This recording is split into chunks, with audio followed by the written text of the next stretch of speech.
Hey guys, welcome back to Anime Gossips. This is my recap for the anime I Was Reincarnated as the Seventh Prince. The story begins with a boy who seems to be in trouble. Crows are flying above his head, and a group of people standing in front of him are laughing. The leader of the group asks the boy to use his magic as a gift to save his life. The boy uses his magic and tries to attack the leader with a fireball, but it doesn't do any damage. They start laughing at him again, saying this is the most that a commoner can do. The leader tells him that the great father of sorcery has said that for a magic user, it becomes important to have blood relation, talent, and focus to be strong. He asks him not to misunderstand him. For a magic user, effort should be the first priority. But magic will never shine for a commoner like him. He uses his magic and attacks the boy. The attack strikes, and he starts screaming so loud that crows fly away and everything is disturbed. He starts burning, but suddenly realizes that magic is so powerful, which can only be used by a gifted noble. He feels it is so hot, painful, and surprisingly beautiful as well. He finds it amazing. As he turns into ashes, he thinks if he has a wish, then he wants to learn and master the magic. Elsewhere, a baby opens his eyes and sees some maids standing in front of him. He gets confused and starts asking himself where he is, and who these giants are. He thinks they are the enemy and tries to defend himself with fireball magic. He then realizes that his hands are smaller, but manages to strike a powerful fireball attack on the roof, causing serious damage. Meanwhile, people standing outside the castle see the fireworks and start celebrating. A kid starts running with joy, saying that it's a great day as it's the birth of Prince Lloyd, the Saloon Kingdom's seventh prince. Back in the castle, the maids standing around Lloyd seem surprised by the fireball attack, which breaks the roof of the castle. Lloyd smiles while smoke comes from his finger, as a small magic does so much destruction. After some years, peace and happiness spread throughout the kingdom. People are happily doing business and walking around. Back in the castle, maids are searching for Lloyd everywhere. They decide to go in another direction to search for the prince. Meanwhile, Lloyd is hiding behind a statue and finds that the maids are gone. He starts running in the opposite direction where he is stopped by two men. Lloyd asks them to keep silent and not to tell the maids that they saw him. They agree with Lloyd and ask him to join them in hunting to experience some royal things. However, Lloyd runs away from there. One of them asks why they need his favor as the seventh prince will not be able to get the crown. His senior replies that he is not like others. He started speaking shortly after birth. He reads spell books instead of picture books like others. Also, he refuses breast milk like the way any gentleman would. And more than that, he thinks Prince Lloyd is the reincarnation of the great sage William Bordeaux. But his friend tells him it's ridiculous as he is the reincarnation of a great sage. Meanwhile, Lloyd runs downstairs and says he's right that he is someone reincarnated, as he was just a commoner in his past life. Elsewhere, maids are searching for him and asking him to come out. But Lloyd is busy thinking about why his past memories are still intact, and wonders why he was born as the seventh son of the royal family. He refuses to care about these things and follows the same philosophy he did in his past life, finding out how awesome magic can be in the palace. He enters a library and is amazed by the magic books collection, thinking it would have all magic information.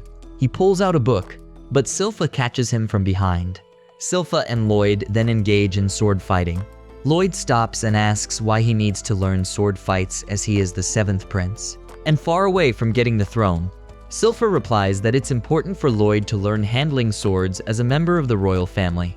3 years ago, she was in charge of teaching him, and now this has become the purpose of her life. Lloyd understands that if he doesn't show any good results to Silfa, she will make him practice until evening. They start practicing again, and this time Silfa praises his moves. Lloyd observes how Silfa attacks, so he starts using control-type magic, in which he can trace all of Silfa's moves. It's like fighting a mirror image of her. In other words, he is cheating, because he wants to go and read. But Lloyd keeps losing against her attacks. He finds that her stamina, height, and strength are higher than his, which is why he keeps losing. He can copy her techniques, but these physical differences will always make him lose. Lloyd uses biotic growth, strength enhancement, and levitation magic to match Silfa's levels. He starts matching her level and giving her tough competition. They start fighting seriously. Lloyd thinks that he is copying her attack and she is fighting a mirror image. But what if he suddenly made a different move? He releases the trace magic and goes for an attack, feeling sorry for Silfa.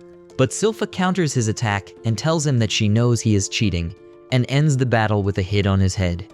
Silfa says that she already noticed the difference in his attacks, and how he grew the wooden sword and levitated to match the height difference, and was almost able to match the differences in their level. Silfa suddenly becomes happy, saying that he is so amazing and talented that he can use 2 magic spells at a time, which is even difficult for the court's magician. She tells him that she will not force him anymore. He can grow on his own.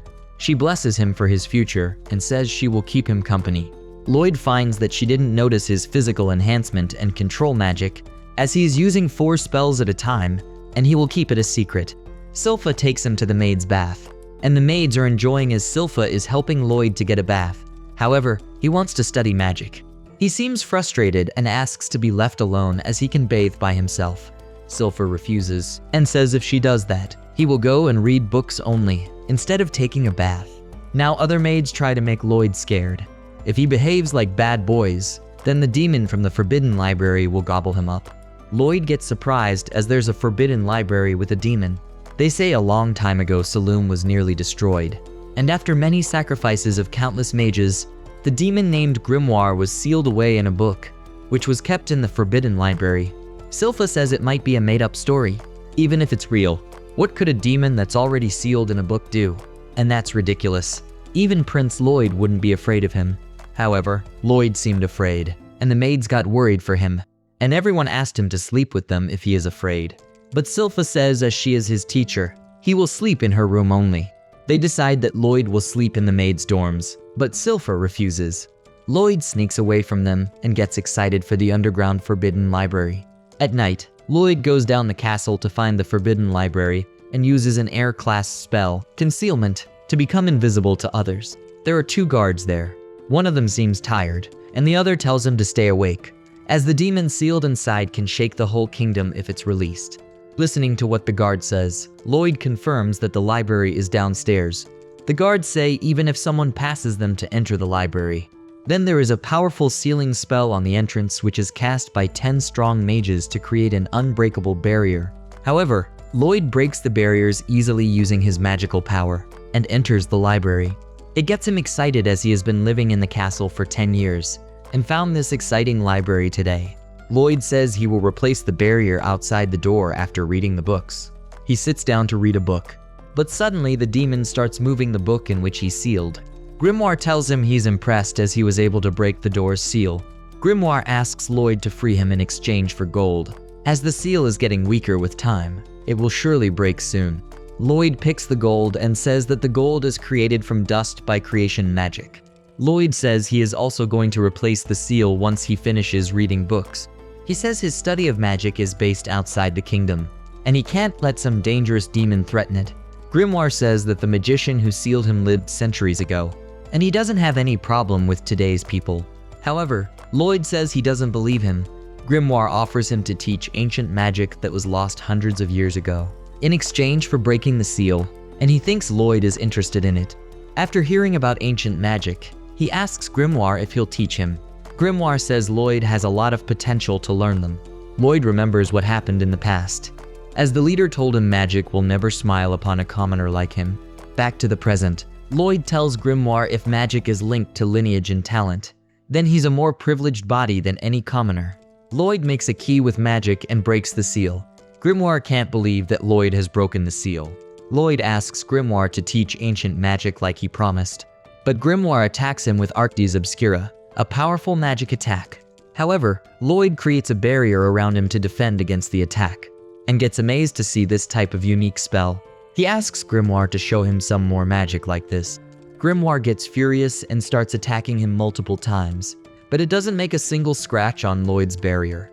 Lloyd gets excited after seeing the magic and wants to feel the magic by himself. He finds this as a bad habit which can finish him again, but he still picks the magic in his finger and feels the pain and how beautiful it looks. Lloyd asks him to show what else he can do. Grimoire gets angry and starts a dual incantation and makes a powerful fireball attack called Arctis Obscura Forta. Lloyd starts thinking that this attack is stronger as it is a double incantation of the spell, which will lead to more damage. But the attack leaves no damage on Lloyd's barrier. Grimoire is shocked that his most powerful attack can't cause any damage to Lloyd. He praises Grimoire's magic and finds it interesting. He says it must have been a lot of fun to learn magic. Grimoire gets scared and tries to run away, but he's stopped by a barrier. It's created by Lloyd, which stops him from going toward the castle.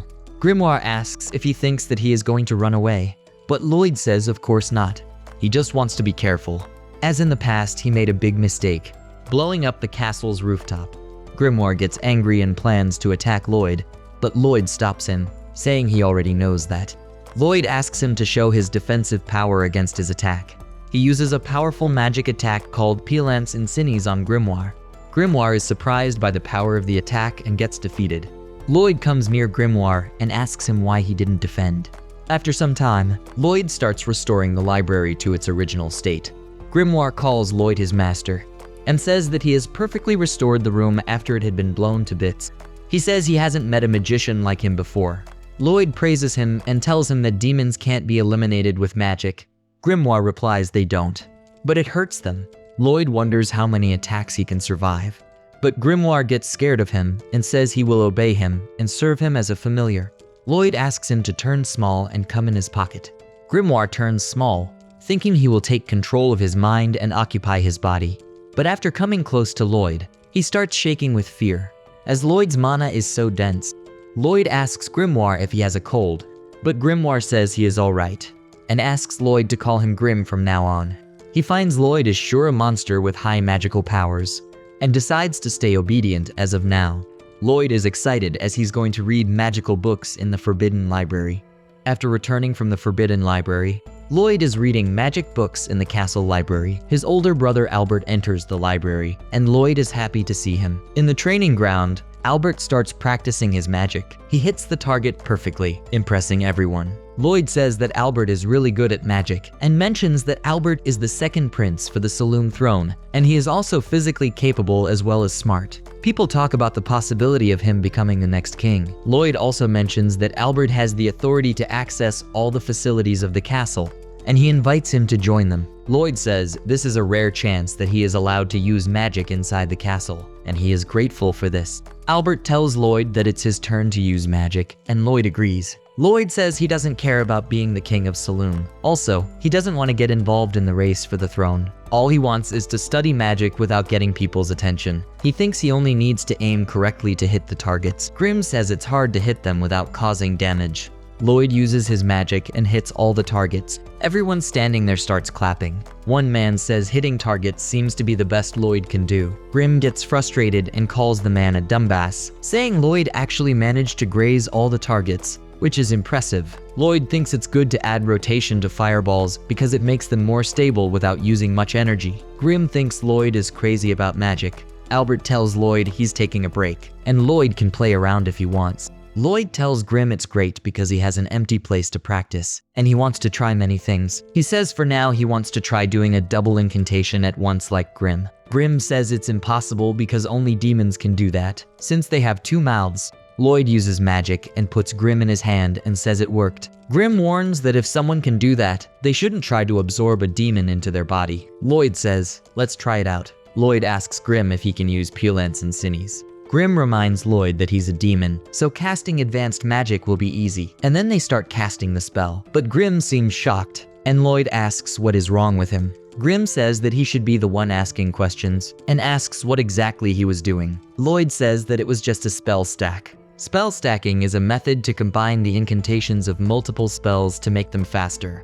Lloyd is trying 100 different incantations using this method. Grim is surprised and says it doesn't work like that. He explains that a single stack usually has 2 or 3 spells at once, but Lloyd says it'll take forever this way. Lloyd realizes that he can talk from his hand too, and he can talk from both mouths at once. Grim asks if he's trying to cast 2 advanced incantations at the same time. Lloyd says sorry as he needs to use the hand for some time. He starts casting 2 incantations at once, Pilance Insinis and Equilance Cascadia. Grim gets shocked and asks what's happening, saying it's unbelievable that Lloyd is using 2 different advanced spells together. Grim notices a huge surge of magical energy. He thinks it's not safe to aim this powerful attack at anything, not even a target. Lloyd uses the magic, creating a massive magic circle, and aims the attack towards the sky.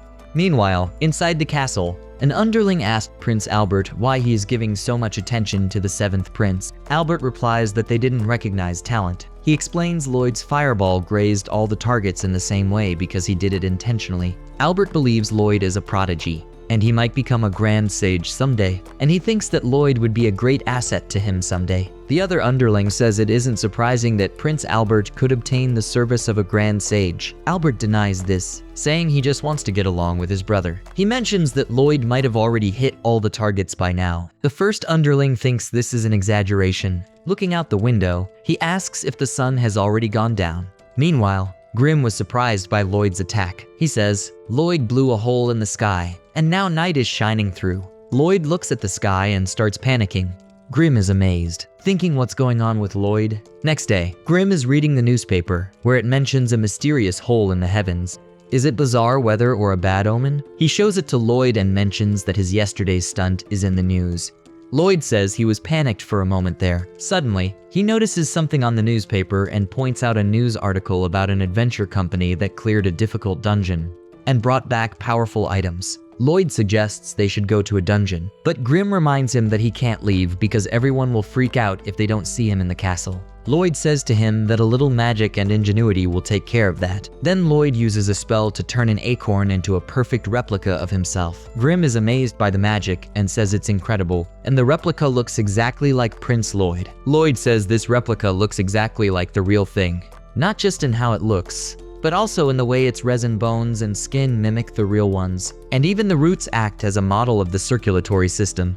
It can even make some simple movements by itself. Grim thinks having a double like this could help him escape, but Lloyd denies it, saying if it were that easy, he would have done it already. As the real problem is Silfa. Lloyd says that Silfa notices everything about him, as she noticed that he has grown by about 0.07 millimeters recently. He doubts he can fool her with a copy that can only act silly, which is why he left Grim with the replica. Lloyd leaves the castle by flying. While flying, he asks Grim if he can hear him. Grim replies that he can, and the picture is clear through his one eye too. Lloyd asks how things are going on Grim's end. Grim says he's not sure, but he thinks things are going fine. The maids notice Lloyd and say that the prince is paying more attention to his looks today, and his collar isn't turned up like usual, and they find him really cute. Grim thinks that Lloyd doesn't seem to understand when to stop, as he was putting Grim's mind into the doll and then attaching his body separately. Lloyd asks Grim to keep an eye on Silfa and act like him. Grim agrees, and he finds the puppet amazing, which also has mana circulation. Grim feels relieved that Lloyd is out of the picture, so he can do what he wants without interruptions. Lloyd tells Grim that he's really happy to have him as his familiar, and he's counting on him. Grim tells Lloyd not to worry about it, just go and come back quickly.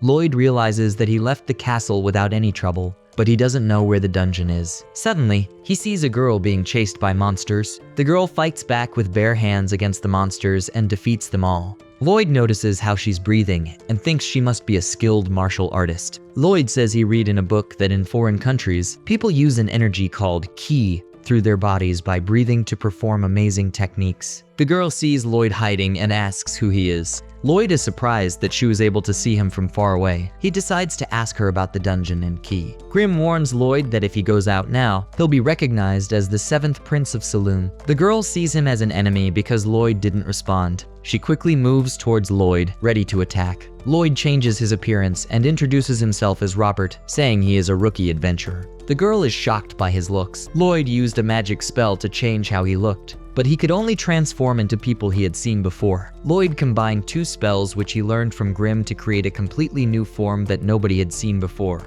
In one hand, Lloyd held his original appearance, and in the other hand, he had Albert's body. By merging these, he created a unique body. She says her name is Tao, and she is a B-rank adventurer. Lloyd asks Grim if she had noticed anything suspicious, but Grim says it doesn't seem like that. Tao finds Lloyd hot, and thinks that she has spent 18 years training before leaving her martial arts school hoping to meet someone. She has been disappointed because guys always liked delicate girls, but now she felt lucky.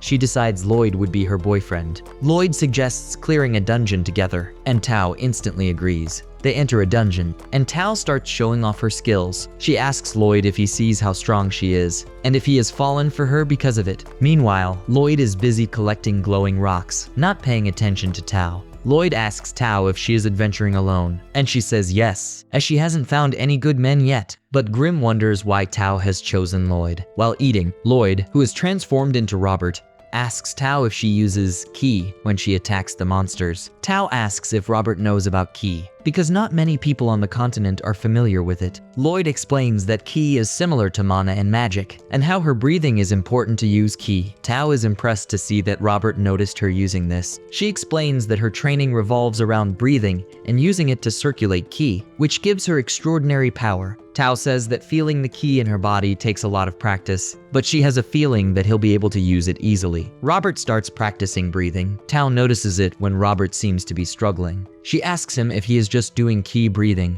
Robert agrees and says he's trying to copy the way she did it, but it's pretty hard. Tao is amazed but explains that if he is not used to it, ki breathing can make his lungs feel like they're on fire. However, Robert feels a separate energy in his body from mana. Robert believes in himself that he can use this power, and it will be useful for magic. Tao is impressed and offers to teach Robert more about ki. Robert thanks Tao, and she asks him to keep up the breathing until they leave the dungeon. Meanwhile, Grim starts thinking that Lloyd is weird. He's living the good life, but he doesn't care about any of it, and he only shows interest in studying magic. Silfa finds Lloyd and walks near him, without realizing it is a clone. Meanwhile, in the dungeon, Tao uses a powerful ki blast to defeat the dungeon boss, Grey Wolf. They decide to open the treasure chest now as the boss is finished. Tao says that the treasure inside the undeveloped dungeon can't be too impressive. Robert finds it interesting that the treasure chest only opens after defeating the boss.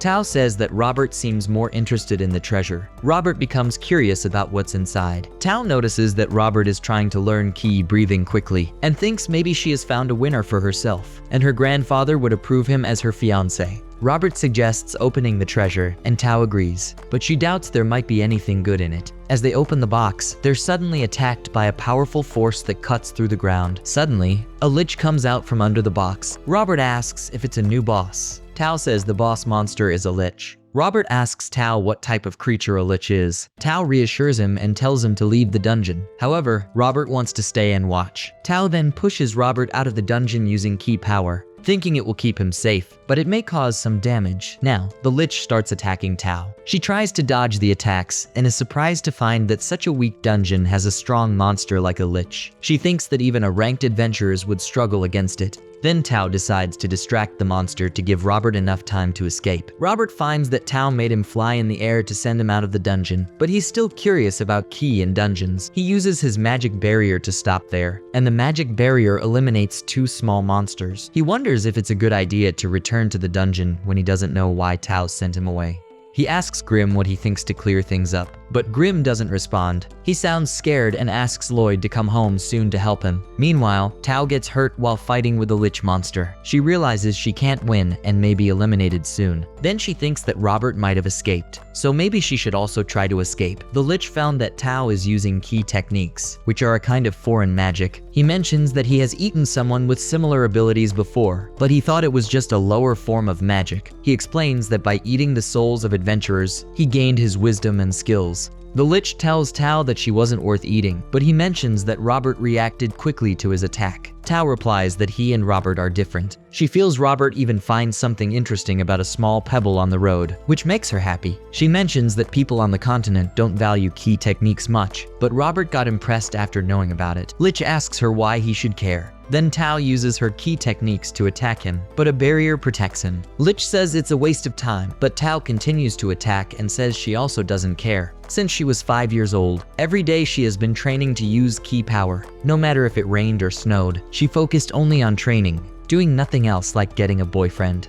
She unleashes a full power ki blast at close range and breaks through Lich's barrier, warning him not to mess with her. However, she feels tired and realizes that she can't keep it up because she has used too much ki. She couldn't move at all, not even her finger. She is shocked to see that the powerful attack she used didn't even scratch the Lich, and realizes he is a powerful monster. Lich says that her skills are weak compared to his, and mentions that she has wasted her life trying to fight him. Then, the Lich uses a powerful attack on her, but Robert arrives and saves her, asking her if she is giving up. He says to Tao that he is taking over the fight because he needs to return home as soon as possible, and he will defeat the Lich quickly. Tao asks Robert if it is a barrier and why he is there. Robert suddenly appears behind the Lich using a spell, When the Lich sees this, he gets shocked and asks if Robert just used an air class spell, Full Sprint, which is very fast. The Lich is surprised because it is not possible without incantation. Then Lich tries to attack Robert, but Robert makes a strong protective shield around himself. Robert thinks of combining ki and mana at the same time. Lich is surprised as he is not able to break his barrier. Robert feels like he is getting closer to figuring something out.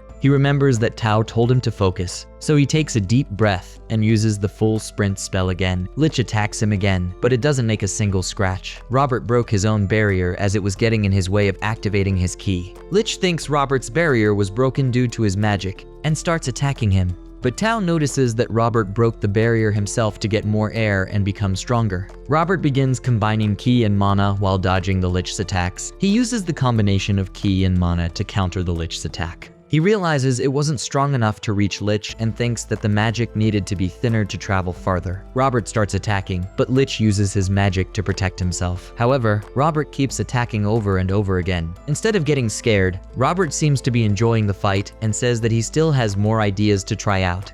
He asks Lich to let him enjoy the fight. Then Lich notices that Robert is attacking very fast without even using incantation, and he wonders if these are the key techniques. Lich is surprised because he thought Robert was a mage, and he couldn't understand how these simple key techniques could match his sorcery. Now Robert has started making his attacks even faster and sharper. He attacks with powerful magic and cuts Lich with his barrier into 2 pieces, and the Lich disappears after being eliminated. Robert says he figured it out. After the fight, Tao and Robert go back to the treasure chest, where Tao says that this was a big waste of time as inside the treasure chest they found a knife. Tao felt disappointed, saying all that trouble, and this is all they got. Robert thought the knife might be enchanted with mana. She doubts about the enchantment if it's good or not. Robert asks her if he can keep the knife, and Tao agrees. Suddenly, Robert notices the treasure chest sinking down and asks what is happening. Tao explains that this is what happens when the treasure is taken, and the dungeon starts to fall apart. Then Robert says it's similar to a lizard detaching its tail to survive. He explains that the treasure chest is the core of a dungeon, which grows slowly around magical items dropped by people. When adventurers fail to defeat the dungeon, it absorbs their gear and grows stronger. And when it seems like the dungeon will be cleared, it offers one of the items it absorbed to escape. Robert finds this survival mechanism fascinating. Tao doesn't seem interested and asks to run because the dungeon is collapsing.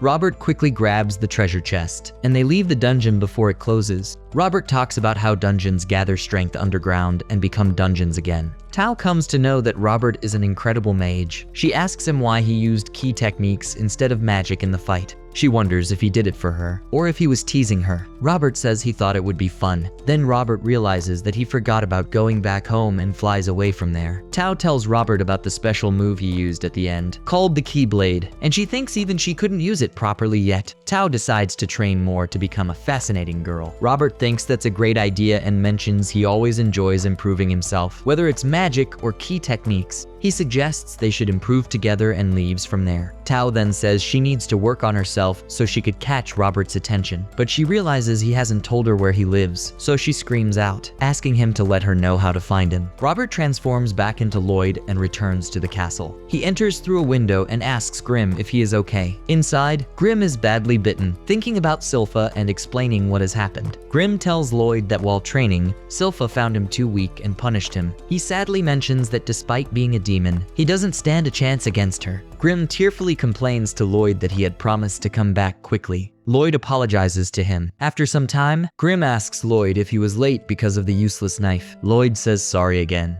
and tells him that the knife is very special as it is enhanced. Then he puts the knife in hot water and removes a layer to reveal mana essence, which is used for enchantment magic. This means anyone can write magic formulas on the weapon to make it stronger. Lloyd guesses the knife has been enchanted to boost power. Grim asks Lloyd if he can study enchantment magic too, but Lloyd says it's not that easy. He does some experiments and finds that magic words should be written in an order so that it can work. If done wrongly, then it will fail and both the essence and the weapon are wasted. He uses a water class spell and says that they're going to analyze the magic essence and make some themselves. He explains that usually water spells are used to purify dirty water, but if they keep making it purer, it can separate all the base elements. Lloyd finally finds that it's made from oil, silver, and hematite. Then Grim says hematite is made from powdering a monster's core, and that's plenty rare. Lloyd says they have the dungeon's core, and he can make some from it. Both get excited and say now they need to get oil, silver, and make a lot of weapons. Lloyd goes to get silver coins from his father.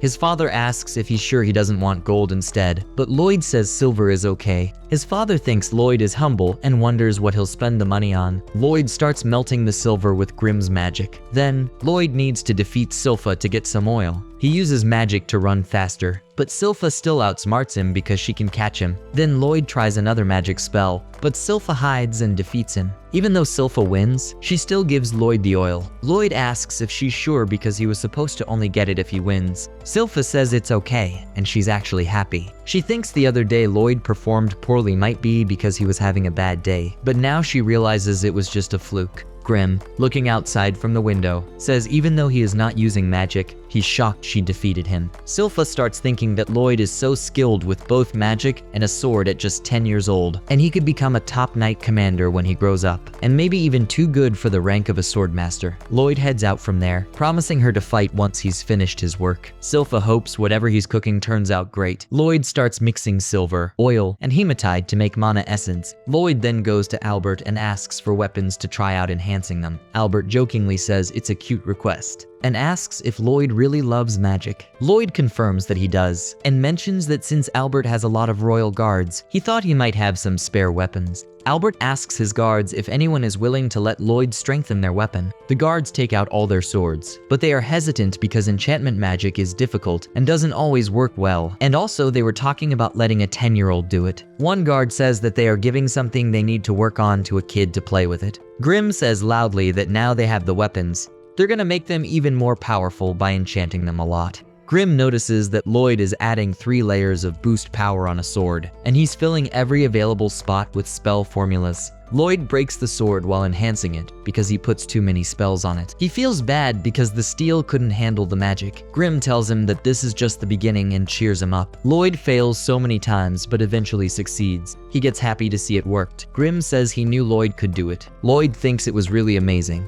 The next day, Lloyd shows the improved weapons to Albert and apologizes for wasting 70 out of 120. But Albert is surprised to see that 50 swords were successful. Lloyd thought he would have succeeded with 80 swords, but he added more spells and failed. Albert is shocked to see the sword, and thinks that top enchanters only have a success rate of 10%, and Lloyd did it better. Albert finds that Lloyd might be even more talented than he realizes. Then a guard asks another one if it's really amazing. Another guard disagrees, believing it's obviously not true. They think Lloyd probably stopped trying after ruining 70 swords, as the remaining 50 look normal, and wonder even if the sword is sharper now. When the guard tries to put the sword in its sheath, it cuts into 2 pieces. Then Albert is surprised to see a highly enhanced sword. Lloyd says he hopes to see them used in battle if possible. Albert agrees and asks if Lloyd wants to come along with him, as their father has a task for him to go on a monster hunt, and Lloyd gets happy after hearing that. In the next morning, Lloyd, Albert, Silfa, and some guards are on their way to hunt monsters. While they are halfway there, Lloyd asks Silfa if the monsters are in these woods. Silfa says no, as she has heard they are near the lake further down the road.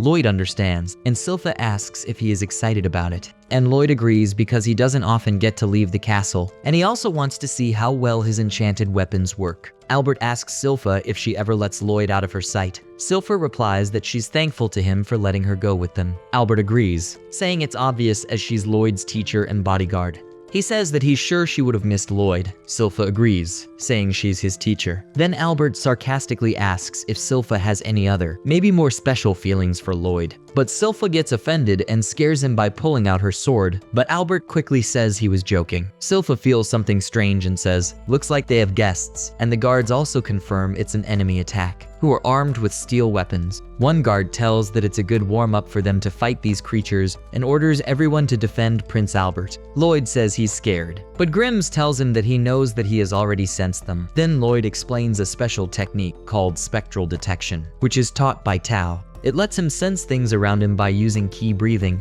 It's a basic skill, but very useful. Grimm thinks Lloyd is becoming more scary every day, as he always has spectral detection and a protective barrier active. The monsters and guards start fighting, but the guards are surprised because their weapons are unusually sharp, mentioning that it feels like cutting through steel equipment like paper. Lloyd finds that his enchanted magic has worked. He notices how amazed and scared the guards are, feeling like kids with dangerous toys for the first time. After the fight finishes, Albert points out that it's all because of Lloyd's magic of enchanting weapons. He further says says that he is proud of him, as he is also amazed to see the enchanted weapons. Silfa agrees and calls Lloyd wonderful. However, Lloyd is pretty sure he didn't enchant Silfa's weapon. Suddenly, a creature appears and tries to attack them, but then Towa arrives and defeats the creature. She explains that she felt the presence of the creature and rushed to help, and then she introduces herself as Tao the adventurer. Lloyd is surprised to see her and accidentally calls her by her name, Tao. He instantly realizes that he almost called her as Robert does, as he never thought she would show up like this. Tao then asks Lloyd if he's practicing key breathing.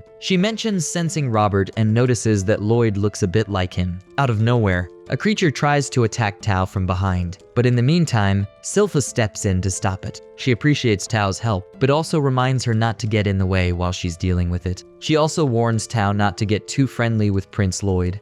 Then Tao explains that she also sensed the creature behind her and advises Silfa not to underestimate her techniques. Albert interrupts them and thanks Tao for her help. He then suggests Tao join them on their way to the lake. At the lake, Albert thanks Tao for helping them, and then he introduces himself as Albert, the second prince of Saloon. Tao gets nervous upon hearing that he is a prince, and apologizes to Albert if she said anything wrong. She notices that Albert and Robert look similar, but she doesn't think that Albert is the person she was sensing earlier. Albert asks if he looks like someone she knows, and Tao wonders where the kid she met before went. Albert asks if she's referring to Lloyd. Meanwhile, Lloyd thinks that he made a mistake by using spectral detection, and Tao noticed more than he expected. Grimm's warns him that stopping now would be suspicious. Lloyd feels stuck and decides to hide in a tent until the monster comes. Inside the tent, he finds Silfa changing her clothes and asks her why she's there. Silfa explains there was monster tomato juice on her, so she wanted to change. Then Lloyd asks why she's changing in his tent. Silfa says it's because she'll be sleeping there tonight, since all the guards outside belong to Prince Albert, and she's the only one protecting him.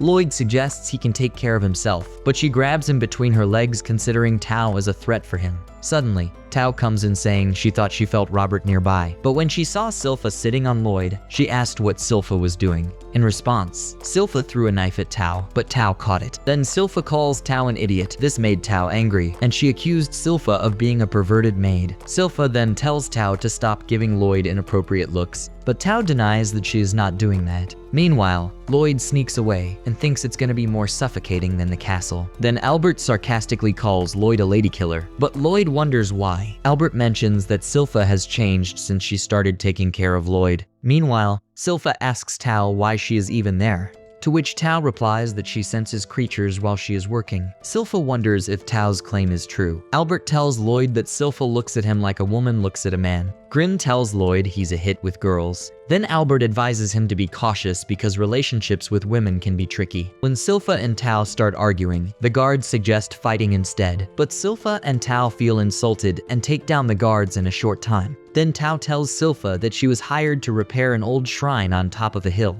Silfa sarcastically tells Tao to hurry along. Then Tao angrily responds that she doesn't need to tell what she had to do. Albert intervenes, saying it's risky to go alone and praises Tao's ability to sense danger. He suggests Tao stay with their group until morning and act as a lookout. Suddenly, a bearwolf shows up, and seeing the monster, everyone gets ready to fight. Meanwhile, Lloyd is not scared at all as he thinks the monster is cool.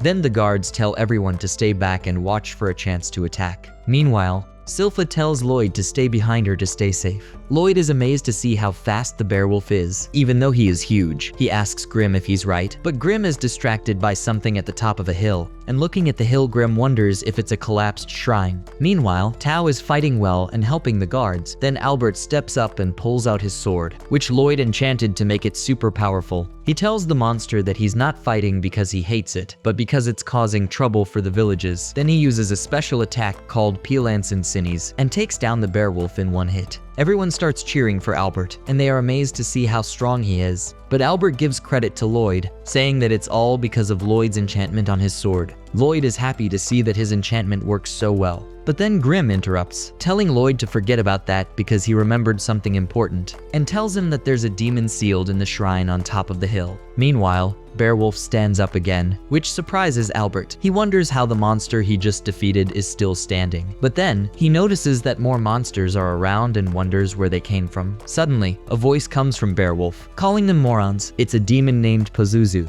He introduces himself to them and warns that they all have to pay for harming his minions. Albert and Tao are shocked to see a demon inside Bearwolf's mouth. Meanwhile, Pazuzu commands the monsters to attack. But when Albert and Tao try to fight back, they notice something strange. The monsters heal instantly after being attacked. Albert realizes that these monsters are much different from the ones he's faced before, as some even seem like mixed breeds. He suspects that the demon Pazuzu is controlling them from behind. Then Lloyd asks Grim if Pazuzu is the demon who was trapped in the shrine and broke it out. He further asks Grim if he knows Pazuzu because they're both demons. Grim says no, but he explains that Pazuzu is using his magic to control the monsters, which he compares to using strings of magic to control them like puppets. And because of this, the monsters think Pazuzu is their leader. Grim also says that Pazuzu can also give them magic energy using mana transmutation, which makes them heal quickly. And unless they defeat Pazuzu, the monsters won't stop. Hearing this, Lloyd gets excited and asks Grim to teach him this magic. But Grim thinks it's not the right time because everyone is fighting for their lives. Lloyd insists, but Grim is still unsure what to do. Meanwhile,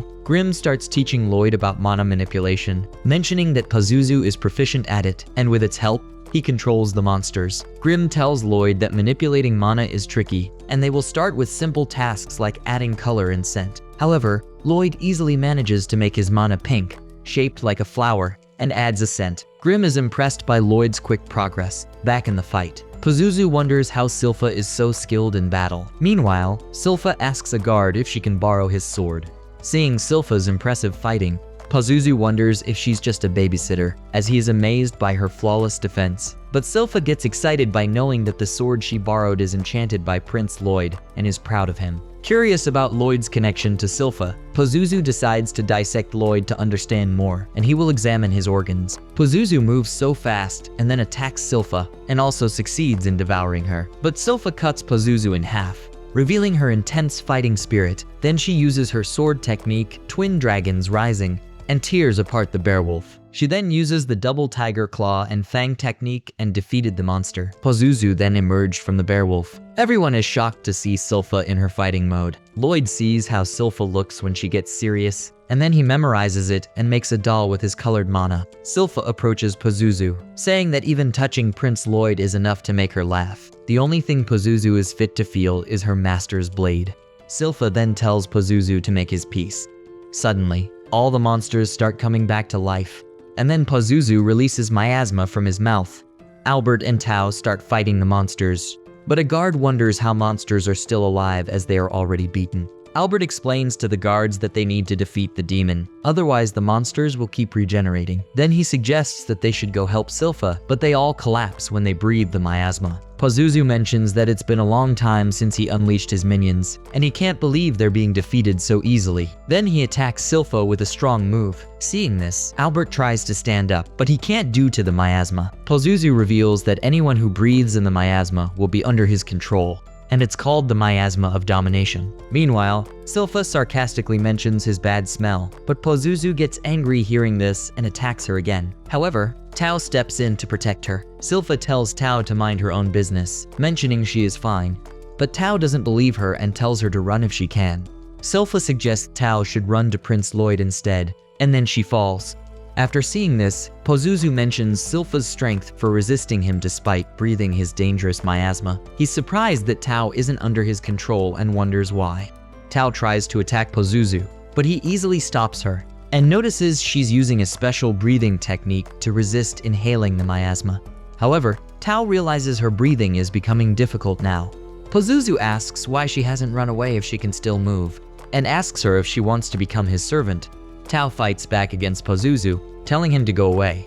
She says she couldn't leave someone in trouble, and then uses a powerful attack called Thunderquake Pulse on Pazuzu. However, she realizes she has used too much energy, and now needs to calm down before Pazuzu could attack back. Suddenly, Pazuzu's minion attacks Tao, and she is surprised to see that the minions have already healed from their injuries. Pazuzu asks Tao who she is talking about when she mentions helping someone, as he only sees defeated enemies on the ground. He shows her his loyal minions, saying they always stood up for him, and asks if that isn't true loyalty. Then Pazuzu uses his power to control her. He asks her if she still doesn't want to serve him and give him her whole life. Tao realizes that she has not mistaken because she feels Robert's presence nearby. Even though there's a lot of bad energy around from Pazuzu, she can still sense Robert, and it gives her strength. When Pazuzu asks who she's referring to, Tao boldly says that he is Robert, who is the most amazing guy, and he is on his way to defeat Pazuzu. Then suddenly, the minion devours her. Pazuzu mentions how sad it is to be human and incapable of understanding his devilish charm. Pazuzu moves to Silfa and thinks she needs to pay him. He believes she would be a good addition to his minions, even though it might take some effort to control her. And then Pazuzu plans to use his power to make her serve him until she dies. Then Lloyd tells Pazuzu that's how he got the bearwolves to obey him. Pazuzu admits that and tells him he killed their parents and manipulated the young bearwolves with his powers. Lloyd finds Pazuzu's actions terrible. But suddenly Pazuzu realizes that Lloyd can still move freely within his powers. Pazuzu asks Lloyd if he thinks he can just walk in the miasma of domination. Then he notices Grim and wonders if Grim is actually a demon. He asks Grim if he's protecting Lloyd. Pazuzu is shocked that a demon would serve a human, and asks Grim why he looks so disgusted. He accuses Grim of being a disgrace to their kind.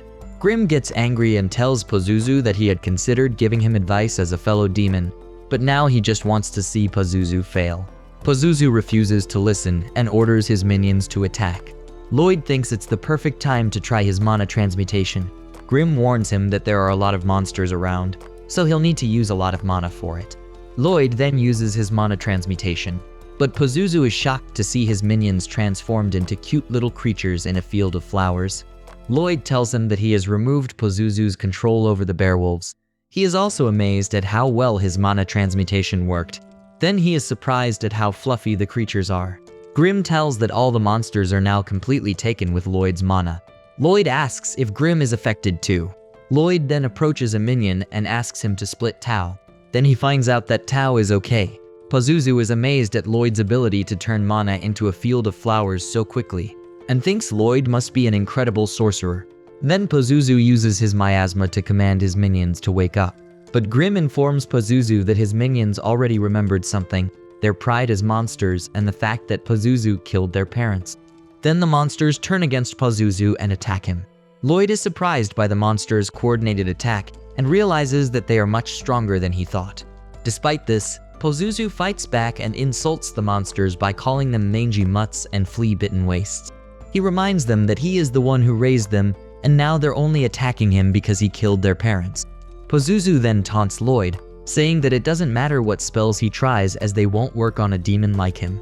Then Lloyd and Grim start talking about demons and magic. Grim says demons can't be killed by magic as it's never happened before. Meanwhile, Pazuzu gets angry and says that the moment he stops giving mana to his minions, he becomes more powerful. Suddenly, the field of flowers that Lloyd created gets destroyed. Lloyd finds it interesting and wonders why demons don't die easily, and what it would take to kill the demon. Then Grim tells Pazuzu why his mana didn't affect Lloyd. Lloyd hides his mana to avoid standing out, and it's hard work to keep it restrained all the time. Grim then tells him that even his strong mana wouldn't be enough to affect Lloyd. Lloyd says he has many spells he wants to try, and he's excited to test them. He tells Pazuzu that, with him, he can use his magic without holding back. Pazuzu is surprised to see how much mana Lloyd has, and wonders if he's still in a nightmare. Lloyd tries to trap Pazuzu in a barrier, but Pazuzu escapes and wonders why Lloyd tried to trap him, and when Lloyd even enchanted the spell. Pazuzu realizes that Lloyd isn't trying to fight, but he is trying to put him in a cage. Lloyd tries to trap Pazuzu with barriers, but Pazuzu escapes them easily. Pazuzu gets scared, but thinks he could dodge Lloyd's spells because he's amazing. Then Lloyd says he could cast around 20 spells at once, and even more with Grim's help. He casts many spells, but Pazuzu barely escapes. Lloyd then uses his dimensional enclosure to catch Pazuzu in a barrier, and this time he succeeds. Pazuzu asks Lloyd what he is going to do with him now, as he is worried that Lloyd might turn him into a lab animal. He calls Lloyd a psychotic sorcerer and begs to be freed. Lloyd is confused because magic didn't work on Pazuzu. Then he accuses Pazuzu of doing experiments on bearwolves that changed them into different creatures. Lloyd tells Pazuzu to stop squirming, assuming that he may have already done many experiments. Pazuzu gets really mad and asks Lloyd how he dares to compare him to others, as he sees himself as the top demon who will also rule the whole world. Pazuzu tells Lloyd that he's never faced magic like Lloyd's before, and there is also a chance he could even die from it. However, Lloyd starts casting many powerful spells one after another.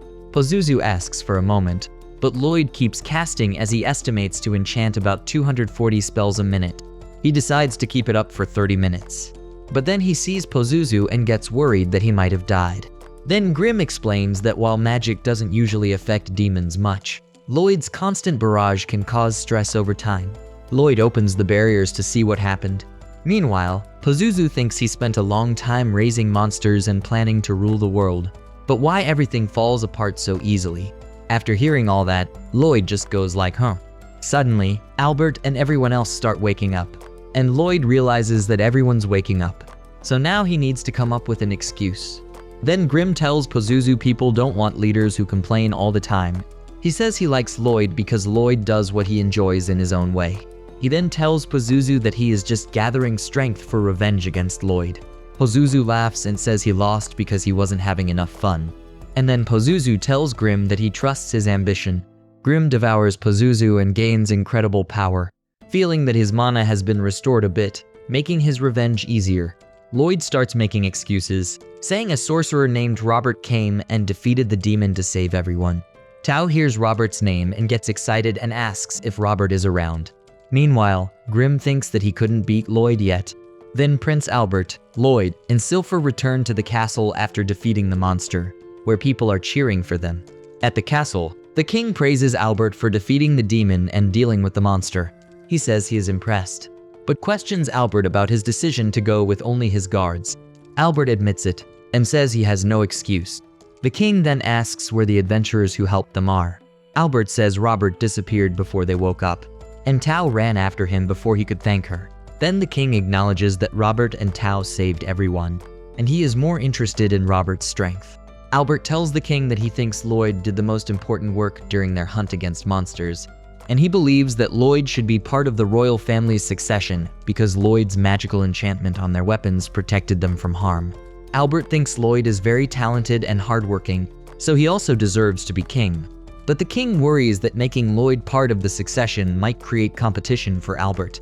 But Albert says if he isn't the best choice to rule the kingdom, then it's okay, as he thinks the kingdom's welfare is more important than anything else, and he doesn't see why Lloyd's age should exclude him from consideration. The king asks if Lloyd wants to take part in the race for the throne, but Lloyd just refuses it. The next morning, Lloyd is playing with a bearwolf. He is surprised that one of Pazuzu's minions followed them home, while the others stayed in the woods. Lloyd says the bearwolf is getting fluffier and cuter. Then Grim wonders why he didn't get the same reaction and make himself fluffy. Grim then says Lloyd's magic made the bearwolf very tame, and Lloyd tells Grim fluffy too. Grim explains that Lloyd's magic calmed down the other bearwolves, so they shouldn't cause any problems. Then Silfa arrives and says the bearwolf seems to like Lloyd a lot. Lloyd tells Silfa that he named it Shiro because of its color, which Silfa thinks is a good choice. Then Lloyd tells Silfa that he wants to teach the bearwolf many things, but he's unsure how to communicate effectively with him. Silfa informs him that complicated instructions are usually for monster tamers. Meanwhile, Grim wonders why Lloyd isn't interested in becoming king. Silfa mentions that she has heard about controlling monsters with mana, which Lloyd also finds fun, and says he will also give it a try. Meanwhile, Grim thinks that Lloyd only cares about magic. Silfa reassures Lloyd that she believes in him. She tells Lloyd that Prince Albert also thinks that Lloyd will have no trouble commanding the monsters. Elsewhere, the king and Albert notice Lloyd's humility. The king thinks Lloyd is too modest, but Albert believes kingship might be a minor role for Lloyd. Then the king expresses excitement about Lloyd's future. Meanwhile, Lloyd teaches Shiro how to sit, shake hands, and stand up. Silfa is also impressed by Lloyd. Then, Lloyd says that Shiro learns simple commands quickly, but he is not sure what will happen if he asks Shiro to do some complex things, like spinning around 3 times, or barking in different ways, and other things. He is not sure how to make Shiro understand such complicated instructions easily. He tells Silfa that he is trying to send a command spell using his mana to Shiro, but Shiro doesn't understand it and gets confused. Then he says he hopes he can find someone who knows a lot about monsters, maybe an expert type to help him. Silfa replies that she knows someone, and she is pretty sure about it. She then suggests they should go to Princess Ali's garden tower. However, she's not sure if it's the best idea. Then they reach Princess Ali's garden tower. Grim thinks the tower is really something, and then he asks Lloyd who Alice is. Lloyd says that she is his sister, the 6th princess of Saloum, and also that she is 3 years older than him. Lloyd further mentions that Alice loves all kinds of animals, not just cats and dogs, but also reptiles, birds, and even monsters, all of which she can keep in her tower. When Princess Alice sees Lloyd in her garden, she gets excited and hugs him, saying it's good to see him. Then she just kisses Lloyd, which shocks Silfa. Silfa then says it's an emergency, and now she has to revive Lloyd with a kiss. Eris comes there and asks Alice why she always kisses Lloyd when she sees him. Alice says, because he's cute.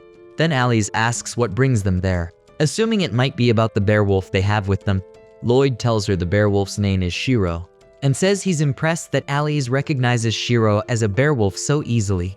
Alice replies it's just instinct, as she believes that the mana thing has something to do with it. Silfa suggests to Lloyd that they should leave because she doesn't think Princess Alice understands the concept of mana. She also doubts that Alice could be able to explain how to communicate with monsters. However, Lloyd wants to wait a bit longer, and then asks Alice if she can show them one of her monsters. Alice replies that she has already called one. Then she introduces them to Liru, the lesser Fenrir. Grim is surprised because Liru is a higher class of bearwolf. Lloyd is also amazed that Liru is able to slip past his presence detection easily. Then Alice returns the hairband Liru snatched from Silfa. However, Lloyd is still confused as he wonders when Alice gave the command to Liru. He realizes that the Fenrir knows to approach while their backs are turned. Lloyd thinks that if Alice might have told Liru to snatch Silfa's hairband without getting noticed, and thinks it must be a very complex order. He wonders how Alice manages it so easily, making him curious to find out more about it. Then Lloyd stands up and asks Alice to teach him how to communicate with Shiro. Alice tells him that it won't be easy, but Lloyd says that he likes to face challenges. Then Alice explains that the key to communicating with animals is love, but Lloyd wonders how, so Alice clarifies that if he loves them, then he can learn to understand any monster and communicate with them. To demonstrate, she commands monsters to come to her to show how it works. Meanwhile, Eris says Alice might be a prodigy or have a special charm with animals, but Alice disagrees, saying anyone could learn with the right feeling. Then Alice commands the animals to stick to Lloyd, Silfa, and Eris. Silfa suggests that they should go back on their way, doubting that love can help in this case. But when Silfa sees Lloyd with the animals, she wonders if Lloyd is showing interest in love. Then Silfa starts thinking Lloyd hugged her and tells her that she is always kind and warm. Silfa replies that it is only because of love, which Lloyd finds interesting. He asks her to teach him more, and Silfa eagerly agrees. Back to the present, Lloyd explains that he was giving Shiro direct orders, but his sister Alice doesn't command her animals instead. She shares her thoughts with them.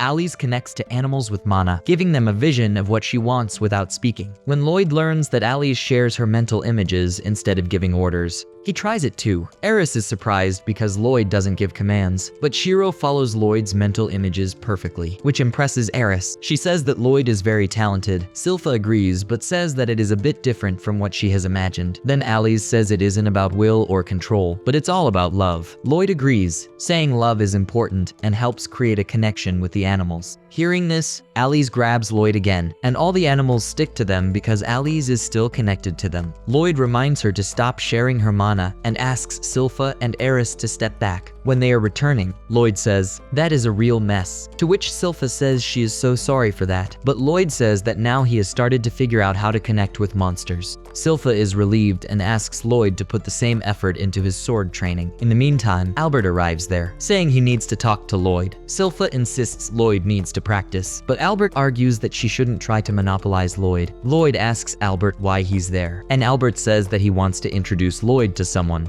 Lloyd wonders who he is. Then Albert introduces him to his older brother Diane, who is the 4th prince of the kingdom. Diane asks Lloyd if he enchanted the spellbound sword, and Lloyd confirms it. But Diane doesn't believe and says he wants to see if Lloyd is really capable. Then Albert tells Lloyd about Diane that when Diane was 10, he went to a neighboring country, Bartram, which is known for smithing, and from there Diane got interested in enchanting. Lloyd says that he is also impressed by Diane's dedication to studying abroad for the kingdom, but then Diane cuts him off, saying it's not about him, and asks Lloyd to start enchanting enchanting, telling him that he already has all the necessary materials. Diane is surprised to see that Lloyd is enchanting a sword. Diane thinks enchantment is a very advanced skill, but he wonders how Lloyd is able to apply it to a spellbound sword, as that's beyond what they can do in Bartram. Diane thinks if Lloyd has started talking this nonsense in the 7 years since he last saw him, but then Lloyd shows the enchanted sword to Diane and asks, "How does that look?" Meanwhile, Albert thinks even an amateur can see that Lloyd's enchanting technique is unique, as it allows him to be both fast and precise. However, Diane is shocked to see the sword and asks Lloyd, "What kind of spell engraving is this?" As the sword has reinforced strength, elasticity, self-cleaning, and self-repair. Diane then gets impressed by Lloyd's enchanting and grabs him, saying that with Lloyd's help, he might actually achieve his dream of creating the ultimate spellbound sword. He says that when he forges the steel and Lloyd engraves the spell onto it, then it will become more advanced than usual, and this will create a super weapon that's only possible when an enchanter and a smith work together. Diane tells Lloyd that as a kid, he loved sorcery but didn't have the talent for it. However, spellbound swords are amazing because anyone can swing one like making flames spew out and wind blast forth. Diane expresses his dream and says he wants their country to be a place where everyone can use magic by wielding spellbound swords someday.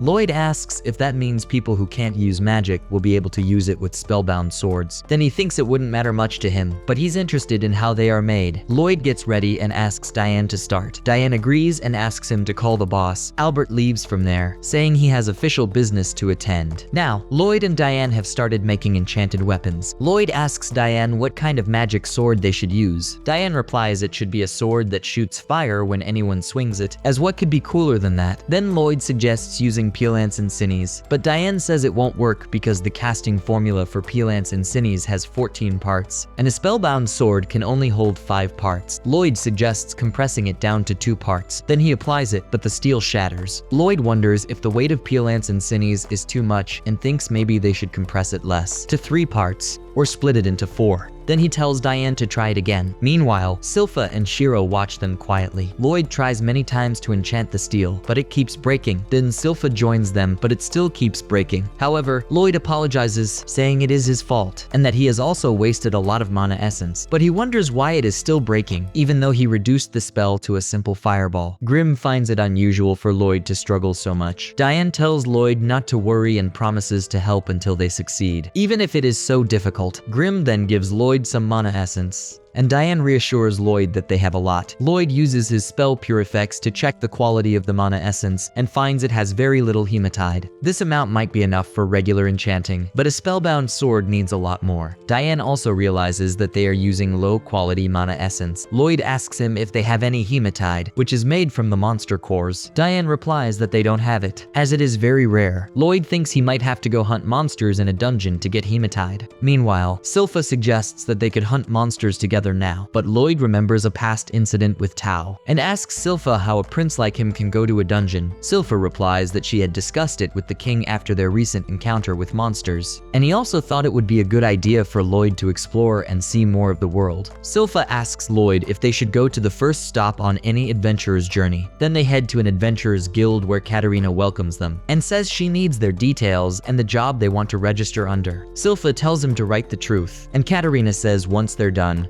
place their hand on the crystal ball, which will measure their strengths and set their adventurer rank. Lloyd remembers using a similar crystal ball when he enrolls at the Magic Academy in his past life. It has a small amount of mana that radiates through the body when touched. Lloyd worries that touching it now might make it explode because of his strong mana, which would attract too much attention. He tries to compress his mana as small and faint as possible, like down to the size of a flea. When he touches it, Lloyd gets an overall rating of E, and everyone laughs at him, saying even the weakest adventurers usually get a D. But Katarina says it's remarkable because Lloyd's magic rating is an A, which is similar to an experienced sorcerer. Lloyd is surprised because he thought that he had reduced his mana to just 1% of its normal strength. Katarina assures everyone that Prince Lloyd is the most promising new adventurer since the Silver Blader. But then other adventurers ask if she's comparing Lloyd to the legendary Silver Blader, who conquers many dungeons and reaches a rank before mysteriously disappearing. They don't believe Lloyd. With his E rank, can he be compared to her? Silfa wants to go into the dungeon and do the quests, but Katarina says for that they need a skilled adventurer. Then Silfa plans to re-register, but a rude man interrupts, suggesting they should leave Lloyd behind and go on a dungeon date together. But Silfa gets angry and cuts off his mustache. Then Katarina reveals that Silfa is the famous Silver Blade adventurer, and everyone is shocked after hearing that. She then tells Silfa that re-registering will decrease her by 2 ranks. Suddenly, Tao appears and says, "Looks like someone needs help," and then she offers to help Lloyd. Silfa asks Lloyd to leave, but Tao stops her. Then Silfa asks Tao if she is always around them. Tao replies that she has been searching everywhere for Robert through every dungeon she could, but she could not find him. But she ended up getting strong enough to be a ranked. Tao then asks Silfa to introduce her to Prince Albert, so they can have a tea date in exchange for her help. Then Lloyd compliments Silfa for being a great adventurer. Silfa says she felt embarrassed because she used to be an adventurer, but she was immature back then. Then she mentions encountering dangerous enemies from the Assassin's Guild. Then Lloyd, Silfa, and Tao go to a random dungeon to find mana essence. Meanwhile at the castle, Albert asks Diane how things are going. Diane replies that everything is going smoothly, and mentions that Lloyd will be back soon with what they need. Then Albert says that it will still be a few more days. Diane then asks if there is going to be a war, but Albert reassures him, saying he brought them together because he wants them to get along like brothers again, and tells him that they don't need to worry about fighting. However, he acknowledges that if using spellbound swords could save even one person in the kingdom one day, then it would be wonderful. Then Albert asks Diane to continue his research on the swords, to which Diane agrees, saying that day might come sooner than Albert thought. In the meantime, Lloyd and Silfa return. Albert tells Diane that when he sees Lloyd smile, it makes him feel stronger, like he can do anything, because he thinks Lloyd's happiness takes away all his worries. When Diane tests the magical weapon, it works amazingly and gives off a powerful blast, shocking everyone.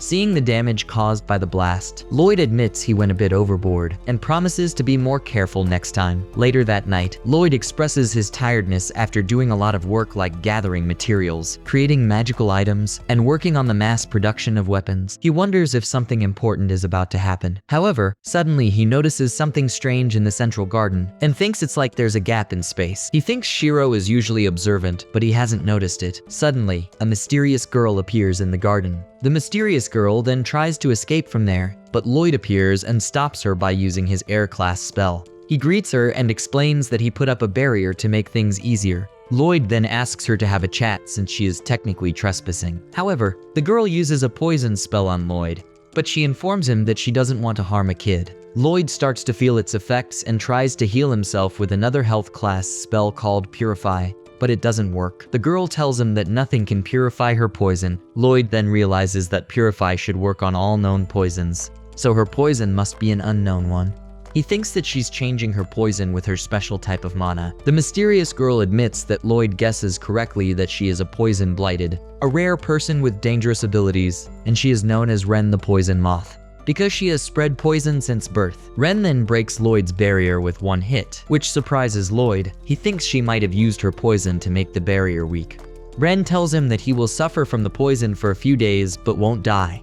Then she leaves, saying goodbye. Lloyd realizes that Ren is really good at hiding her presence. Then Grim shows up and asks if this is really the time to be impressed. Lloyd is surprised that Grim is awake. Grim gets worried about Lloyd and asks if he is going to be okay with the poison. Lloyd reassures him that he will be fine since he's using a healing spell called Healing Breath, which is gradually curing him. He says that the damage from Ren's poison isn't enough to outpace his healing. Grim then asks why Lloyd didn't go after Ren if he could move. Lloyd explains that he thought it would be better to let her lead him to their hideout instead. Grim gets confused and asks what hideout he's talking about. Then Lloyd remembers when Silfa tells him about a group called the Assassin's Guild at the Adventurers Guild, and he's pretty sure Ren is a member of the Assassin's Guild. Lloyd also remembers when Silfa describes the Assassin's Guild as a group of 6 members with bounties on their heads, and they are all skilled at hiding their presence. Also, each member has a special ability. Then Lloyd starts tracing Ren, by which he found the direction where Ren went. Grim is impressed that Lloyd can track the nearly undetectable Ren and asks how he does it. Lloyd explains that the way Ren hides is like tearing a hole in space, and once anyone realizes that, it's easy to follow. He says that not leaving any trace is actually very conspicuous. Excited, Lloyd heads off to find her. But after Lloyd leaves, Silfa arrives and looks for Prince Lloyd, but finds no one there. Elsewhere, Galilea starts questioning Ren about getting found out and running off without eliminating Lloyd. Ren replies that Lloyd is just a kid and says that she discovered they are mass-producing spellbound swords, which are indicating a potential sign of war. Gallia tells her to stop acting like Jade and reminds her that their leader is long gone. But Ren insists that Jade will come back. Then Talia interrupts and warns them that they are being watched. Then Lloyd appears, saying they caught him. However, Ren finds it impossible that Lloyd has tracked her down even after being poisoned. Gallia realizes that the kid Ren mentioned is the 7th prince. Talia mentions that she didn't expect the person behind the mass-produced spellbound swords to be so cute. Then Babylon says that rumors say Lloyd pretends to be unremarkable, but is actually very powerful. Gallia says that since Lloyd now knows about the Assassin's Guild, they can't let him leave. Meanwhile, Lloyd removes his barrier, which surprises Grim, and asks why he did that. Lloyd explains that now he's going to deal with individuals with unique powers, and it would be a waste not to experience them. Lloyd then uses Trace, Tao of the Hayaka Ken, and challenges the Assassin's Guild members to fight. He asks Grim to stay back, but Grim questions if Lloyd is sure about removing the barrier. Suddenly Babylon attacks him, but he blocks every strike. Babylon mentions that he didn't know the prince was taught martial arts. Lloyd thinks tracing Tao has paid off, as her incredible defenses are impressive. Then Babylon reveals that he was born exceptionally flexible, and he is able to twist his body enough to fit through the tiniest spaces, like a rodent. He introduces himself as the warp-blighted Babylon the giant rat. Lloyd thinks that's an impressive ability, as even sorcery couldn't make him that flexible. He mentions that Babylon's body is truly unique. Suddenly, Lloyd feels his body become incredibly heavy. He realizes that Crow the Dark Raptor has used sync magic on him. Crow is known as the Curse Blighted because his words can curse people. Then Gallia tries to attack Lloyd, but Lloyd uses enhanced power to escape. However, Lloyd gets caught in Gallia's web. Gallia explains that he can transmute the mana around his body into a sticky fluid, so he's known as the Web Blighted. However, Lloyd escapes from the web, leaving his shirt behind. He realizes that Gallia's ability to transmute mana into webs is similar to Ren's ability to transmute mana into poison. Lloyd seems impressed by their unique abilities and thinks that Gallia's power to create webs from mana is amazing. Suddenly, Talia attacks Lloyd and asks him why he's exposing himself in a situation like this. She wonders if he has lost his sense of fear and shame, and then she wounds her leg, and in an instant, Lloyd gets wounded as well. Talia explains that she is the Pain Blighted, and she has the ability to share her damage with anyone she can see. Lloyd gets confused by how this ability works. Babylon asks Ren to not spread her poison around. Ren questions if Lloyd is some kind of exhibitionist, to which Gallia replies that it's rich coming from her. Ren clarifies that her outfit is not for showing off, but because it helps her abilities. Talia asks Lloyd if he remembers what it's like to be afraid. Lloyd replies that he is completely familiar with those concepts. Lloyd heals his wounds in an instant, which shocks everyone. Talia is amazed and asks Lloyd if it was a healing spell, and wonders how it worked so fast as her leg was pierced all the way through. Lloyd realizes that when he heals, Talia heals too. He boosts the strength in his hands and asks Talia what happens if he injures her. Will the damage reflect back on him? He decides to find out himself, and then he uses the technique Trace, Blader Silfa. Lloyd challenges the Assassin's Guild to show him how they handle defense, as he is eager to test their abilities. Gallia is surprised to see that Lloyd looks just like the swordswoman who traumatized him in the past. Ren asks if he means the one that Gallia and Crow fought, as Lloyd moves forward to attack. They are shocked by his skills. Babylon wonders who this prince really is, as he is surprised that Lloyd can do both sword skills and martial arts. Then Lloyd attacks Babylon and challenges him to see how his flexible body handles the impact. He then notes that Babylon relaxes at the moment of impact to disperse the damage. Then, Crow uses his cursed voice to command, "Get blown away," but Lloyd dodges, and the command hits Gallia instead. Crow apologizes, and Lloyd tells Crow it's his turn, and asks him how he will handle the next attack. Lloyd uses the House of Langley's technique, Twin Dragons Rising, but Crow manages to escape. Lloyd says that Crow didn't finish the command but was slowed down, and thinks that if Crow had managed to say stop, he might have actually stopped him.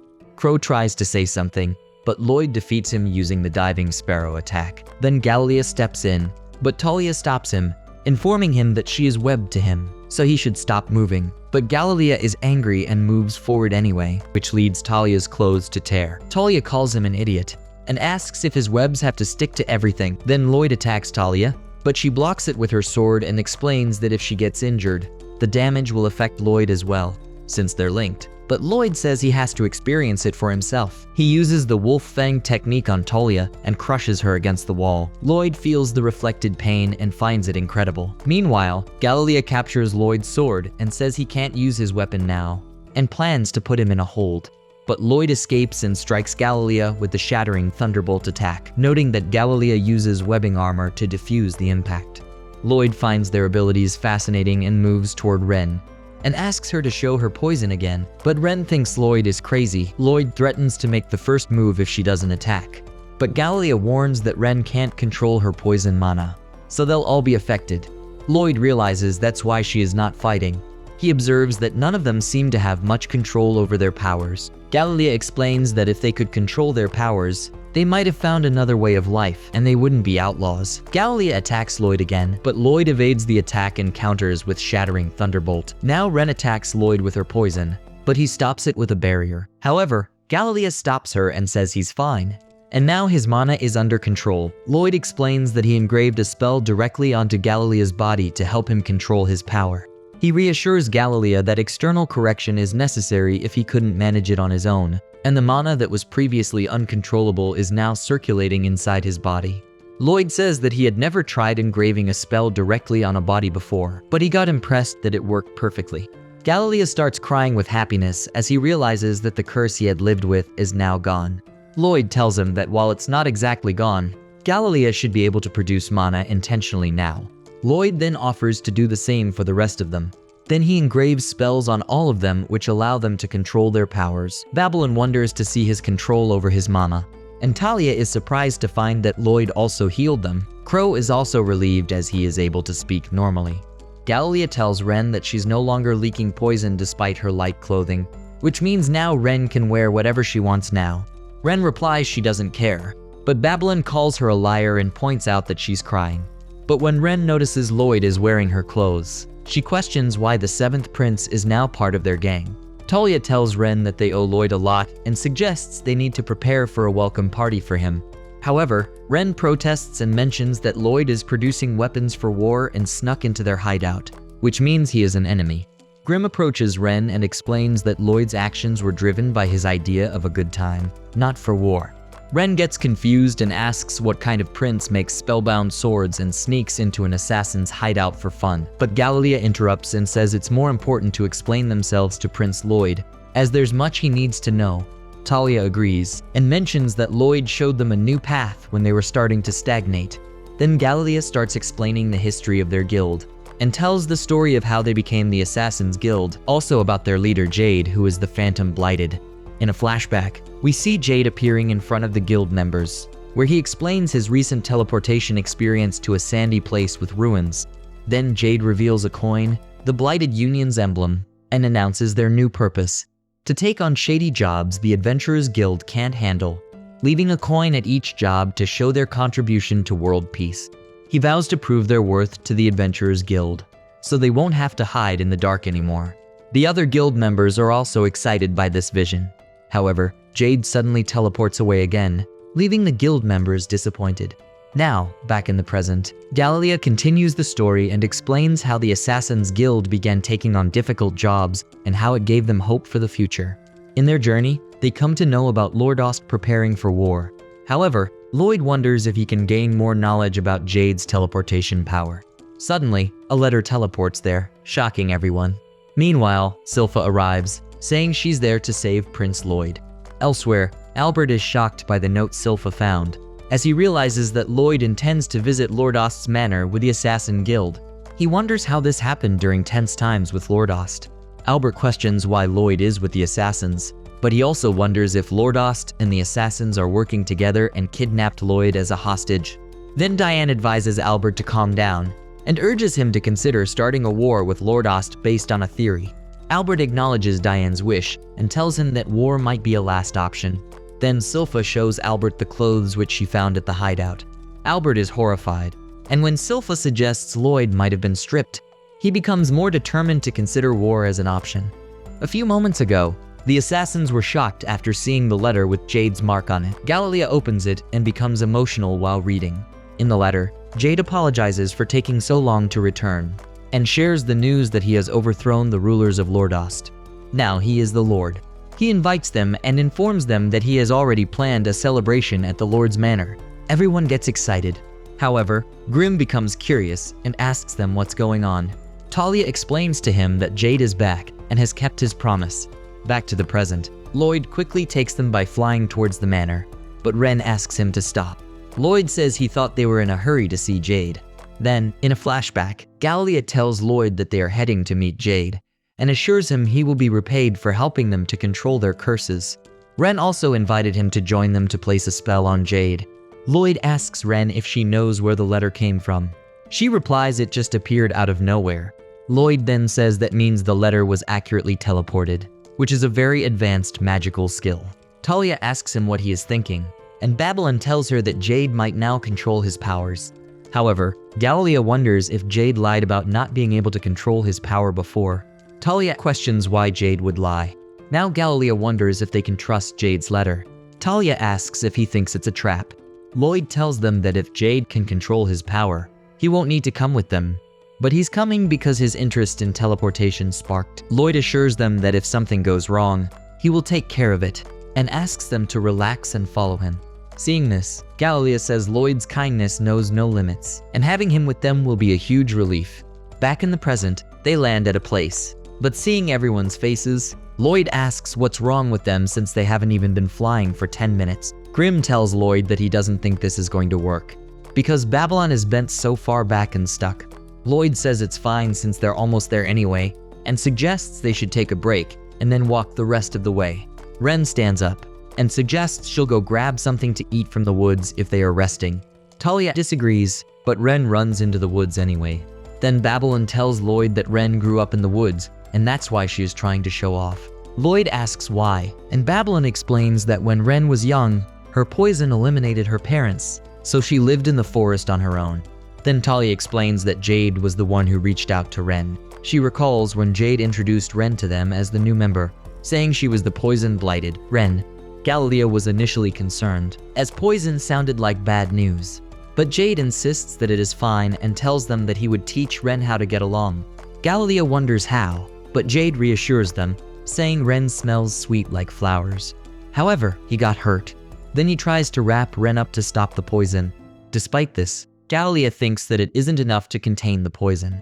Nevertheless, Jade declares that he will be living with Ren no matter what, and insists on others helping him. The other members then decide on their duties to take care of Ren. After a lot of hard work, they create special clothes to control Ren's power. Talia informs Ren that Jade came up with a spell to neutralize her toxic mana, which they make simple and black, easy to put on and take off. After that, Ren was able to join them, though she cried after receiving the outfit. Back in the present, Talia says since then, Jade has been like a real brother to Ren, and they're all like a family. After hearing this and looking at the cloth, Lloyd says now he would like to meet this Jade. Grim is surprised to see that Prince Lloyd is interested in another human being, which is why he also thinks Jade must be something special. After a while, Ren starts cooking food. Gallia asks what it is, and if he's having a nightmare. Ren explains it's an improvised stew of forest goodies. However, after looking at the food, Babylon asks Crow to use his cursed speech to make the dish taste good. When Crow tries to say taste good, Ren punches him in the face and insists it's already good. She asks everyone to humor her and try it. Then Talia reminds Ren that Lloyd is a prince. Ren acknowledges this, saying that this is barely even food fit for royalty. When Lloyd starts eating, everyone is shocked. Lloyd says it tastes pretty good, nice and rich. Grim jokes that if something that thick wasn't rich, then he'd be freaking out. Lloyd thinks that in his past life, when he was broke, he made and ate much worse stuff. Babylon is surprised, noting that they grew up in the slums and hesitated to eat it. Yet Lloyd is enjoying the stew. Crow tastes the food and agrees with Lloyd, saying it's good and rich. Gallia points out that Ren has an unexpected talent, and mentions that she never got to cook before, because her poison would end up in the food.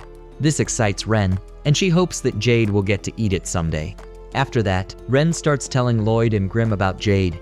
She shares a flashback where Jade announces that the Adventurers Guild is reconsidering the bounties on their heads. Everyone gets excited, assuming that they won't be outlaws anymore and can live normal lives. But Jade slows them down by mentioning that the guild is only considering it, and they don't know what will happen yet. Gallia happily says that means they're almost there, and offers Jade a drink. Then Jade confesses that he has claimed to be a random vagabond, but he is actually the third son of the Lord of Lordost. He admits he's a noble and initially approached them to use them. Jade explains that his family, who rule over Lordost, are devilish and plan for war daily. But he wanted to stop the war, so he sought allies in power to form his team. He apologizes for manipulating them. The others jokingly ask Jade if this makes him a rich boy. Babylon says they knew this from his behavior. Gallia mentions that they've all had tough pasts, which is why they don't talk about it. Then Babylon reminds Jade they're outlaws for a reason. Talia also tells Jade that regardless of his true identity and motives, he gave them hope, and he is like a son to people used to living in the shadows. Gallia says he could have kept this secret and calls him a stupid goof for telling. Then Jade shares his desire to settle things on his own. He warns that if the Adventurers Guild discovers they ran assassinations based on his personal grudge, their bounties will skyrocket and they'll never know freedom. He says that his body, family, and life feel cursed, but his time with them has been a blessing. He often wished to forget about Lordost and leave with them, feeling that this must be what family feels like, but he can't ignore the impending war. Then Jade reveals he has a dream now and asks others to promise something. Even if he never returns from Lordost, they must keep the guild going and not give up their dream of living freely. Jade tells them that if he becomes the ruler of Lordost, he will create a place where Blighted can live happily and they can all leave together. Back to the present, after hearing the story, Grim thinks Jade is awesome. After that, they started walking.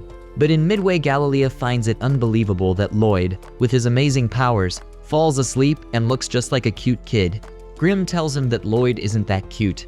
Even when he's sleeping, he always has a heavy-duty barrier on him. Gallia agrees with Grim. Ren suggests they should let Lloyd rest while they check out the manor first, as she is concerned that Jade might be manipulated by the heads of Lordost and forced to send the letter. Gallia agrees that it's a good idea to make sure everything is safe.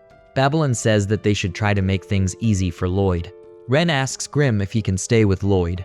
Grim replies that Lloyd is invincible even when asleep, and that he's more worried about them.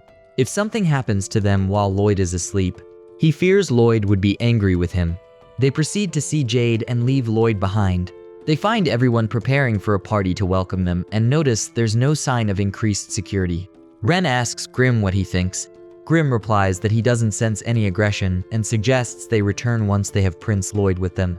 Ren agrees, as she wants to introduce Lloyd to Jade. Gallia recalls that Jade mentioned being interested in the 7th prince before. Meanwhile, a servant approaches them and asks if they are the Assassin's Guild, also wondering why they didn't enter through the door. The servants start serving them, and Gallia feels so good that he says he feels like he's going to be sick. However, Talia is confused about table manners. Grim says he'll fly back and bring Lloyd. But Ren stops him and tells Grim that she's nervous about seeing Jade again, so she asks Grim to stay with her a bit longer. Then Gallia asks a waiter if Jade is around. In the meantime, Jade arrives and greets the Assassin's Guild. He appreciates them for arriving so quickly. Everyone gets emotional upon seeing him, but then Jade changes his clothes with teleportation. Gallia asks Jade if he can control his power now. Jade confirms that after practicing, he has managed to do so. They all feel relieved after hearing this. Then Ren moves towards Jade to say something, but becomes nervous. Jade also becomes emotional and admits he feels the same way. However, when Grim flies away, Jade suddenly attacks them with cursed speech, commanding them to bow down. Crow is shocked after seeing this. He wonders how Jade's cursed speech is so much more forceful than his own. Then Jade reveals his true intentions. He asks his sinister companions if this is an easy way to collect a bunch of healthy Blighted. Ren asks Jade what he's doing, but he ignores her and instructs his comrades to make their pick from the Blighted bodies. Suddenly, Grim returns and attacks Jade. Grim tells everyone to run and get Lloyd. However, Jade quickly strikes Grim from behind and mocks him for interfering in his plans. Grim is injured and falls near Lloyd, who wakes up. Upon waking, Lloyd questions where the assassin members are. Grim explains what happened and tells him that they didn't sense aggression because it was a trap. Back at the manor, Ren demands to know what's going on. However, the bad fellows mock her for not understanding and call the Assassin Guild members inferior. Meanwhile, Gallia realizes that they are psychic life forms that can infect and control humans. Jade confirms this and reveals that he is a demon from the Netherworld, who has taken control of Jade's body for its teleportation ability. He introduces himself as Gisarm, the catastrophe from the netherworld, and declares that Jade is now dead. Gisarm explains that teleportation is a wonderful ability. However, it took him months to read Jade's mind, during which he enjoyed hollowing out Jade's heart. This enrages Ren, and she demands to know what Gisarm did to Jade. But Gisarm kicks her in the face and mentions that he was just getting to that. Gisarm tells them how Jade cared so much about them, and how he always begged not to hurt his friends. Hearing this, everyone gets angry and tries to fight back. Then Gisarm reveals that as his grip tightened around Jade's brain, he learned all about them. He explains that the bodies of the blighted are suitable vessels for them. Jade knew that Gisarm would come for them all next, which is why Jade chose to die, knowing that if his body died while inhabited, Gisarm would die too. Then Gisarm mocks them and asks if they can guess what Jade did. It turns out not a damn thing. Gisarm continues saying that Jade kept thinking about how he could protect his friends, which made him both glad and sad. Memories of the group rushed through Jade's brain, but Gisarm enjoyed healing Jade in a flash and letting him reach death's doorstep before undoing all the damage. Watching Jade's grim determination go to waste was so much fun for Gisarm. He describes how Jade tried to eliminate himself in various ways, but each time, Gisarm brought him back and eroded his mind faster and faster. In the end, Jade's noble mind left this world in a futile pursuit of salvation via death. Then the other psychic lifeforms urge Lord Gisarm to let them take the blighted bodies now, and they particularly want Ren. Gisarm tells them to be cautious with Ren, and informs them that Ren eliminated her own parents with her poison. This enrages Ren's friends, as they know how much pain that caused her. Each of them wants to defeat Gisarm. Gisarm notes they have 5 bodies here, and asks the psychic lifeforms who they want to pick. However, he notices a mark on Ren's hand, which is something he has not seen in Jade's memories. He identifies it as a spell, and feels bad after seeing his property defaced. Gisarm asks who did this and what kind of effect it has. He uses his cursed speech on Ren, but he gets surprised when she resists. He wonders if it's because he broke Ren's hairpin. In her memories, Ren talks to Jade, where she says that she no longer spreads poison. She can wear cute clothes now, and she could hug him. She tells Jade that there's someone she wants him to meet. Gisarm asks Ren to reveal that person's name. Then he again asks her who placed the spell on her. Suddenly, Lloyd arrives and uses a powerful attack, destroying everything there except for the guild members. Lloyd stands before Gisarm and says he is the one he has been looking for. And that's the end of the video. Please comment and let me know if you want a recap of the next episode of this anime. As always, if you liked what you saw, subscribe to the channel. I'll be uploading a lot of videos just like this one, and I'll see you in the next one. Till then, goodbye.